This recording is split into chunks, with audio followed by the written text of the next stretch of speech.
Hello student, पहले lecture में हमने पढ़ा था समसीमांत उपयोगिता नियम। उस नियम में क्या पढ़ा था कि प्रत्येक वस्तु की सीमांत उपयोगिता आपस में बराबर होती है।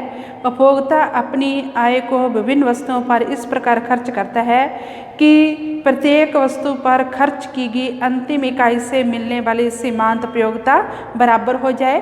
तो उसका समीकरण क्या था? Marginal utility of x is equal to marginal utility of y is equal to marginal utility of z is equal to marginal utility of n। लेकिन इसमें क्या है कि वस्तु की सीमांत उपयोगिता को लिया गया है और सीमांत उपयोगिता को किसके द्वारा मापा जाता है? मुद्रा के द्वारा।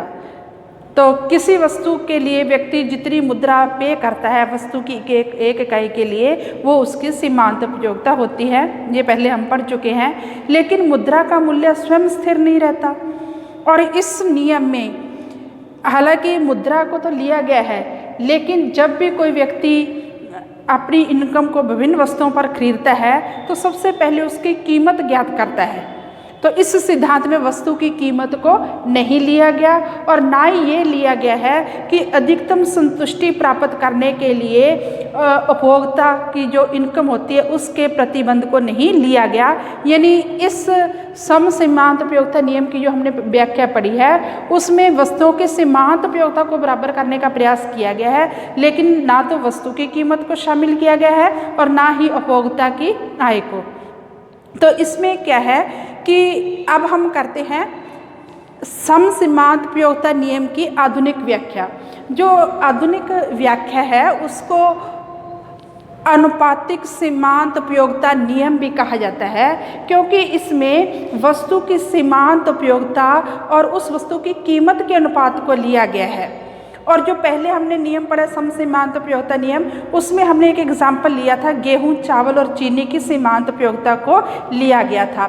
गेहूं भी एक ऐसी वस्तु है जिसको विभिन्न टुकड़ों में बांटा जा सकता है। जैसे 1 किलो गेहूं है उसका आधा किलो भी किया जा सकता है, 100 ग्राम भी किया जा सकता है, चावल को भी बांटा जाता है, चीनी को भी बांटा जाता है। तो वो तीनों ऐसी वस्तुएं थी जिनको छोटी छोटी इकाइयों में विभक्त कर सकते हैं।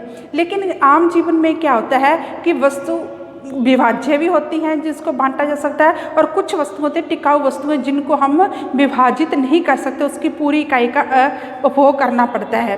तो कुछ विभाज्य वस्तुएं कुछ अविभाज्य है, तो उनकी आपस में अगर सीमांत उपयोगिता की अगर हम तुलना करेंगे तो वो संभव नहीं है। जैसे फॉर एग्जाम्पल एक तरफ तो हम चीनी ले लेते हैं, दूसरी तरफ हम साइकिल ले लेते हैं, एक तरफ हमने गेहूँ लिया, दूसरी तरफ कार। तो गेहूँ और कार की तो पूरी कितना खर्च होता है, इनकम का बहुत बड़ा हिस्सा खर्च होता है और उसकी पूरी इकाई का उपभोग किया है। लेकिन गेहूं के हम टुकड़े कर सकते हैं, 1 किलो गेहूं है, 500 ग्राम गेहूं है, 400 ग्राम गेहूं है। तो कुछ विभाज्य और अविभाज्य वस्तुओं की तुलना करना संभव नहीं है। कहने का मतलब गेहूं की सीमांत उपयोगिता की तुलना हम साइकिल की सीमांत उपयोगिता से नहीं कर सकते। तो इस कमी को दूर करने के लिए आधुनिक अर्थशास्त्रियों ने समसीमांत उपयोगिता नियम की आधुनिक व्याख्या दी है। इसमें क्या किया गया है, एक तो वस्तु की सीमांत उपयोगिता ली गया है, लेकिन साथ में उस वस्तु की कीमत को भी लिया गया है। और उपभोक्ता जितनी भी वस्तुएं खरीदता है उस वस्तु पर जो कुल व्यय होता है वो उपभोक्ता की इनकम के बराबर होना चाहिए।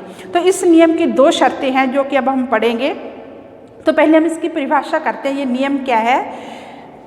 अनुपातिक सीमांत उपयोगिता नियम के अनुसार उपभोक्ता द्वारा अधिकतम संतुष्टि प्राप्त करने के लिए एक वस्तु की सीमांत उपयोगिता तथा उसकी कीमत का अनुपात दूसरी वस्तु की सीमांत उपयोगिता तथा उसकी कीमत के अनुपात के बराबर करने का प्रयास किया जाता है।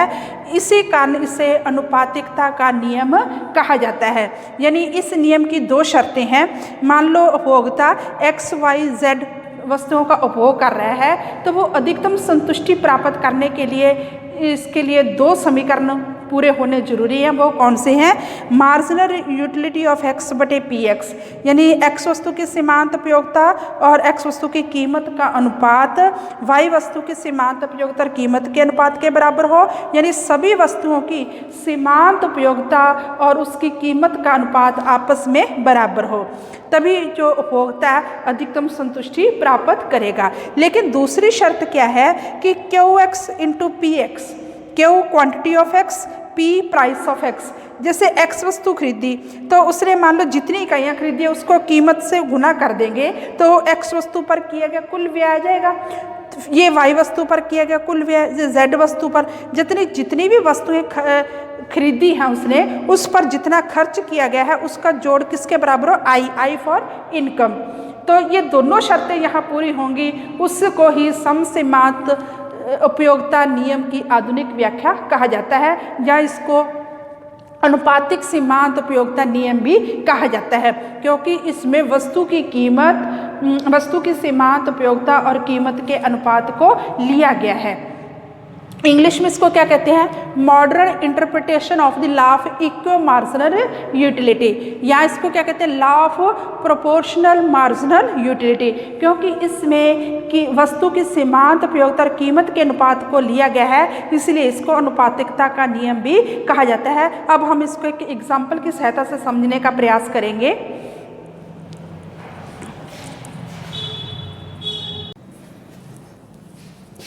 अब हम एग्जाम्पल लेते हैं इसका। ये एक तरफ ली गई है क्वांटिटी किलोग्राम में, दो वस्तुएं खरीदते हैं हम, चावल और दाल। चावल की ये उसकी सीमांत उपयोगिता ली गई है, ये मार्जिनल यूटिलिटी है। चावल की कीमत है 2 रुपये प्रति किलो और दाल की कीमत है 1 रुपया प्रति किलो, और हम ये मानते हैं कि उपभोक्ता की इनकम कितनी है? 10 रुपये। तो सबसे पहले हम इसकी 2 शर्तें ली हैं। पहली शर्त क्या है? मार्जिनल यूटिलिटी ऑफ राइस बटे price of rice is equal to marginal utility of dal बटे प्राइस ऑफ दाल, बराबर होनी चाहिए। पहली शर्त ये है। दूसरी शर्त क्या है कि quantity of rice into price of rice plus quantity of dal into price of dal किसके बराबर हो?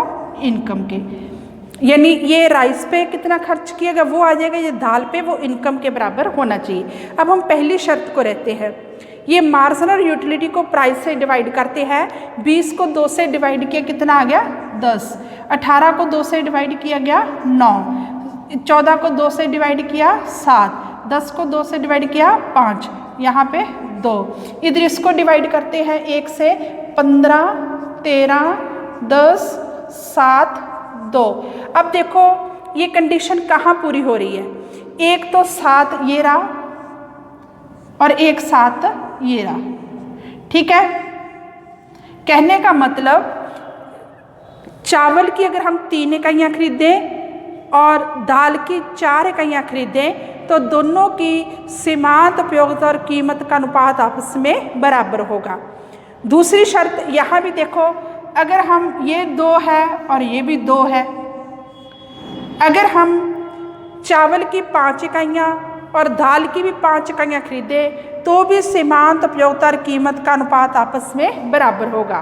तो पहली कंडीशन 2 जगह लागू हो रही है, एक तो चावल की 3 इकाइयाँ और दाल की 4 इकाइयाँ, ठीक है। दूसरी कहाँ पे पहली कंडीशन कि चावल की भी 5 इकाइयाँ और दाल की भी, लेकिन इनकम कहाँ पे बराबर होगी? तो पहले हमने यहाँ ले ली क्वांटिटी ऑफ राइस। पहले हम ये लेते हैं, क्वांटिटी कितनी खरीदी? 3 इकाइयाँ, 3 किलो। प्राइस कितनी है? 2, प्लस क्वांटिटी ऑफ दाल कितनी खरीदी? 4 इकाइयाँ, और प्राइस कितनी है? 1। तो 3 दूना 6 प्लस 4, तो इनकम हमारी कितनी थी? 10। तो 10 के बराबर है। दूसरी पहली कंडीशन यहाँ भी पूरी हो रही है कि हमने चावल की 5 इकाइयाँ, कितनी?